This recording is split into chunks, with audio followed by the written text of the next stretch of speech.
ਗੰਨੇ ਦੇ ਰੇਟ ਦੇ ਹਵਾਲੇ ਨਾਲ ਜਿਹੜੀ ਕੱਲ੍ਹ ਦੀ ਖਬਰ ਹੈ ਹੋਇਆ ਕਿ ਸਾਡੀ ਮਿਲ ਦੇ ਵਿੱਚ ਗੰਨੇ ਦਾ ਗੇਟ ਰੇਟ ਜਿਹੜਾ ਹੈ ਉਹ ਪਹਿਲੇ 400 ਸੀਗਾ, ਉਹਨੂੰ ਹੁਣ ਜਨਾਬ 400 ਤੋਂ 420 ਰੁਪਏ ਕਰ ਦਿੱਤਾ ਗਿਆ। ਅੱਜ ਦੂਸਰਾ ਦਿਨ ਹੈ ਤੇ ਦੂਸਰਾ ਵੱਡਾ ਮਸਲਾ ਜਿਹੜਾ ਜ਼ਿਮੀਂਦਾਰਾਂ ਨੂੰ ਪੇਸ਼ ਆ ਰਿਹਾ, ਭਾਈਜਾਨ ਟਰਾਲੀਆਂ ਤੁਹਾਡੇ ਸਾਹਮਣੇ ਲੋਡ ਕਰ ਕਰਕੇ ਸਾਈਡਾਂ ਤੇ ਡਰਾਈਵਰ ਲਾ ਦਿੰਦੇ ਨੇ ਤੇ ਜਨਾਬ ਆਰਡਰ ਹੈ ਹਕੂਮਤ ਦੀ ਤਰਫੋਂ, ਪੁਲਿਸ ਵਾਲੇ ਤੰਗ ਕਰਦੇ ਨੇ ਡਰਾਈਵਰਾਂ ਨੂੰ। ਦਿਨੇ ਜਿਹੜਾ ਨਾ ਰੋਡ ਦੇ ਉੱਤੇ ਚੜ੍ਹਨ ਦੀ ਇਜਾਜ਼ਤ ਕੋਈ ਨਹੀਂ ਗੰਨੇ ਵਾਲੇ ਟਰੈਕਟਰ ਨੂੰ। ਤੁਹਾਡੇ ਸਾਹਮਣੇ ਹੁਣ ਟਰੈਕਟਰ ਉੱਤੇ ਸਾਈਡ ਤੇ ਲਾ ਰਹੇ ਨੇ, ਲਾ ਕੇ ਇਹਨੂੰ ਜਨਾਬ ਅਸੀਂ ਰਾਤੀ 8 ਵਜੇ ਤੋਂ ਬਾਅਦ ਤੁਸੀਂ ਰੋਡ ਚੜ੍ਹ ਸਕਦੇ ਆ। ਉਸ ਤੋਂ ਬਾਅਦ ਤੁਹਾਨੂੰ ਜਿਹੜਾ ਹੈ ਨਾ ਕੁਛ ਰਾਇਤ ਹੈ।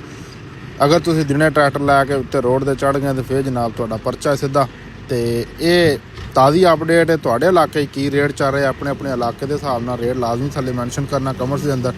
ਸਾਡੇ ਕੋਲ 20 ਰੁਪਏ ਰੇਟ ਮਿਲ ਨੇ ਵਧਾ ਦਿੱਤਾ ਹੈ ਤੇ LP ਦਾ ਰੇਟ ਵੈਸੇ ਜ਼ਿਆਦਾ 470 ਤੇ ਚੱਲ ਰਿਹਾ ਸਾਡੇ ਮਿਲ ਦੇ ਵਿੱਚ।